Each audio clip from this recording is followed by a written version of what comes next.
You're good. Okay, good morning, everyone, and welcome to the disability meeting for October 2024. Please make your introductions to the record. Stephanie Zimberg, representing the police commissioner. Nicole Jambrisi, Police Pension Fund, present by invitation.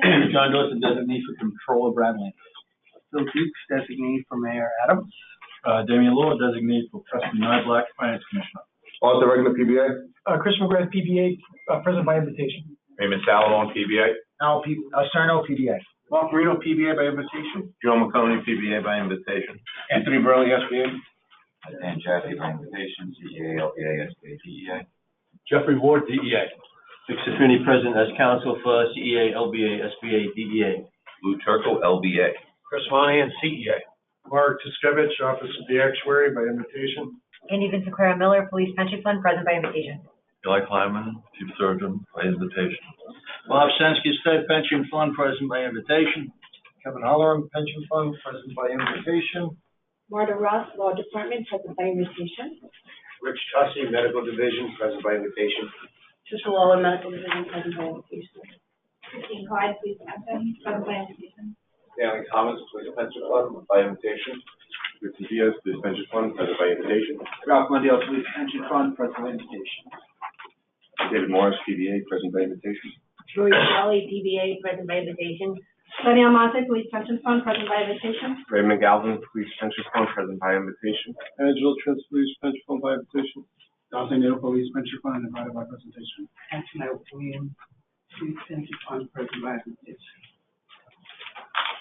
Okay, with that, Oh, Kevin. Anybody on? Gotcha.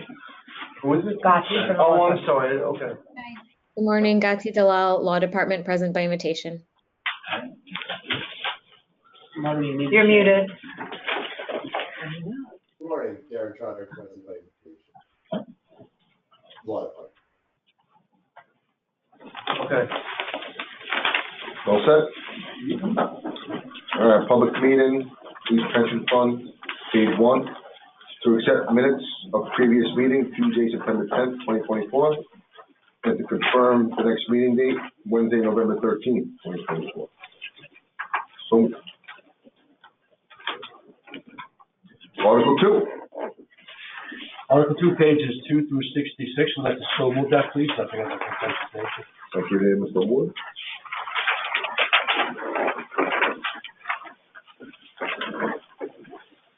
Page 67 through 75, resolution, transferable earnings, skim, from police to the POVSF and PSOVSF as of June 30th, 2024. Thank you. Every year, the actuary, working with the controller, determines the amount of assets to be transferred from the QPP to the Variable Supplements Fund. Historically, this asset transfer has been known as the skim. The letter for me in your board package shows the derivation of the transfer amount for this last fiscal year. That amounts approximately $162 million for the police officers, VSF, and $761 million for the police superior officers, VSF. The derivation of those amounts is based on the difference between actual equity earnings and hypothetical earnings. The hypothetical interest rate was 4.943%. The equity earnings was 12.0%. Any deficits from the prior year are subtracted off as well. All that work is done by the controller's office. The Office of the Actuary takes the controller's results and prorates any positive transfer amounts based on the ratio of contributions between the officers and superior officers, and then caps that transfer so the VSFs don't become actuarially overfunded. The transfer amount to the officers hit the actuarial overfunding cap and was limited. The superior officers were under the cap, so the full amount is to be transferred. So one thing I'd like to mention that's different in this proposed resolution of the board is that we're requesting 100% of the amount be transferred. In the past, the actuary would give you a preliminary transfer of 90%, and then 18 months later it would be trued up and another 10% would be transferred. The new process the board agreed to last year was to transfer 100% of the eligible amount immediately using our best actuarial estimates. So the proposed resolution reflects the full transfer amounts as soon as practical. With that, I'm happy to answer any questions. Anybody on the office? So moved? Yep. So moved. Page 76 through 88, resolution. Hold on, do you want to go into the BSF now to accept it? Yeah, we have to move into, So I'd like to make a motion to exit the police pension fund public session to enter into the police officers variable supplement fund. okay, second? Second PBS. Second. Okay, I'm gonna do a roll call, so, did we do PSO, VSF, or you went into? PO. No, I went PO via. PO, okay. PO, All right. sorry about this. So, roll call, PBA? Yes. No, I'm sorry, we're gonna do a roll call. Oh, okay. PBA? Present. Just state your name for the record. Arthur Sorry, Regner. I know this is the first time we're going through this. Yeah. I should have spoke before that, but, Arthur Regner, PBA. Ray Salomon, PBA. Alice Erno, PBA.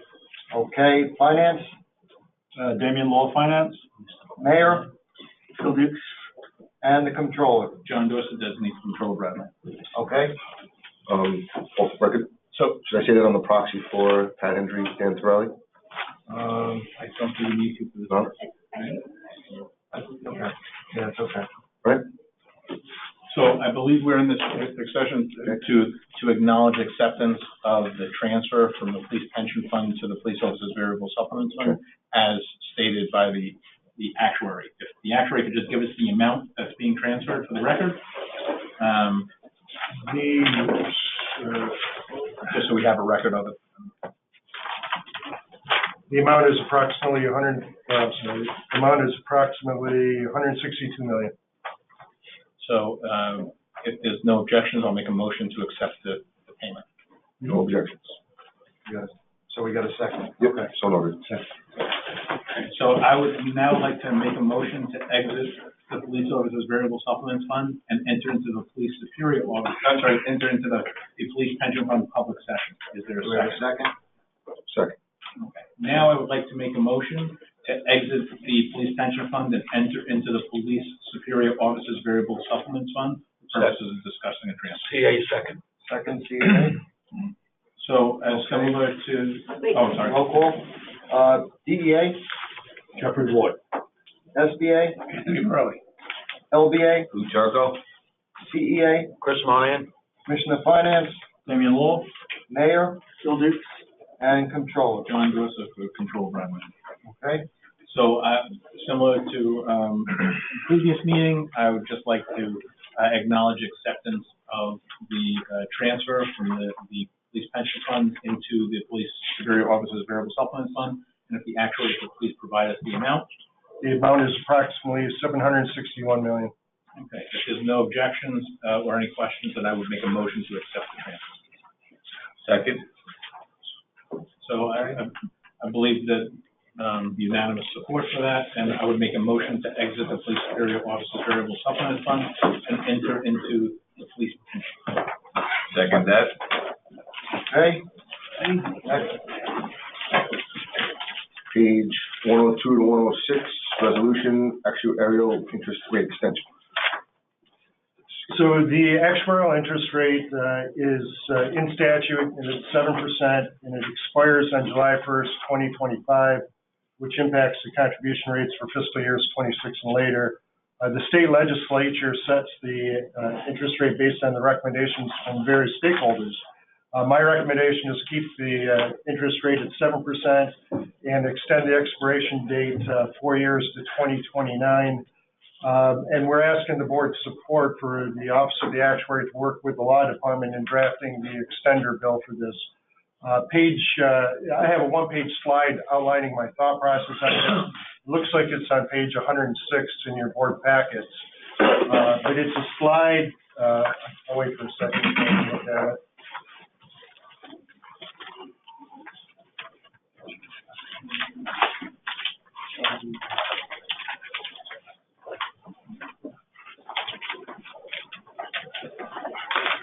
So it's a one-page slide. The left side, top and bottom, shows the past and expectation of future returns.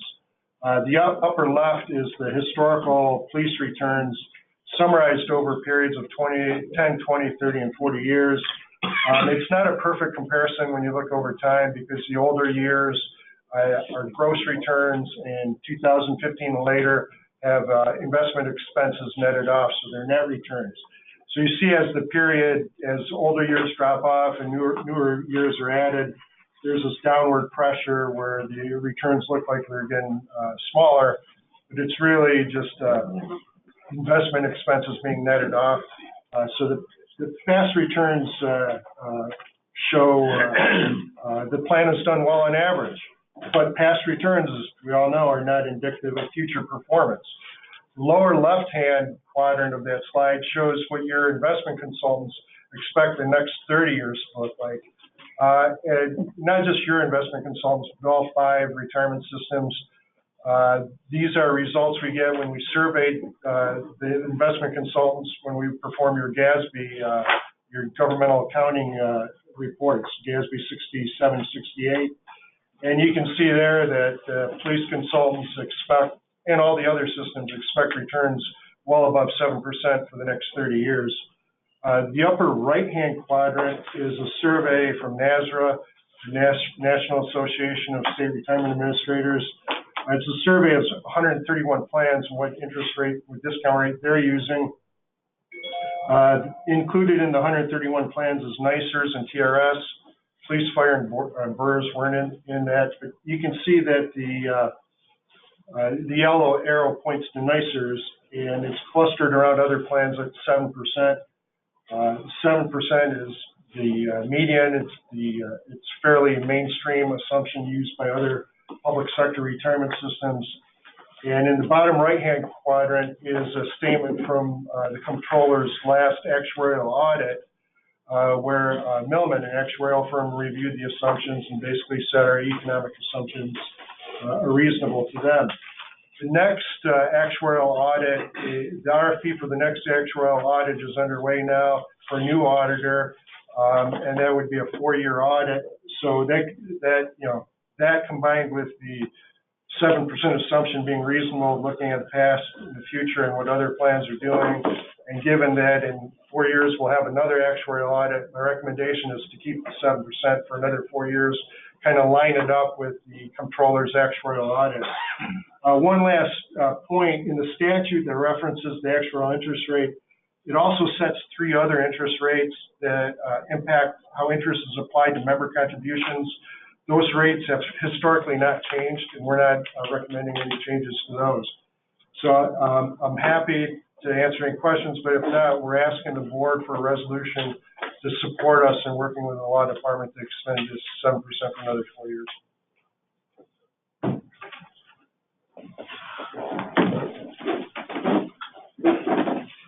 Is there a motion? Motion PBA.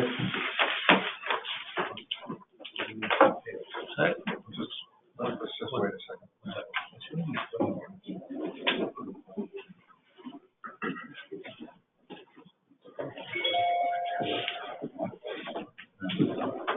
Move second. Second from the LBA.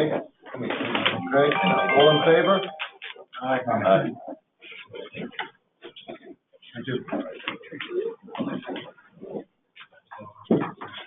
Page 107 and 109, resolution to approve the dam corpus personnel budget. We're going to table that PBA item. was table that right at this time. I know.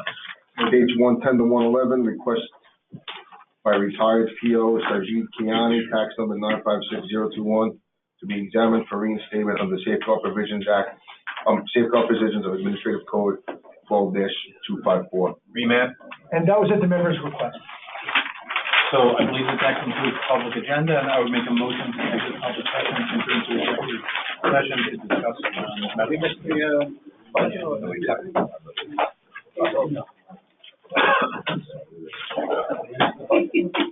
Oh, thanks. Okay, yeah, I got somebody whispering in my ear over there. I know, this guy. Oh, there's always a lieutenant whispering in the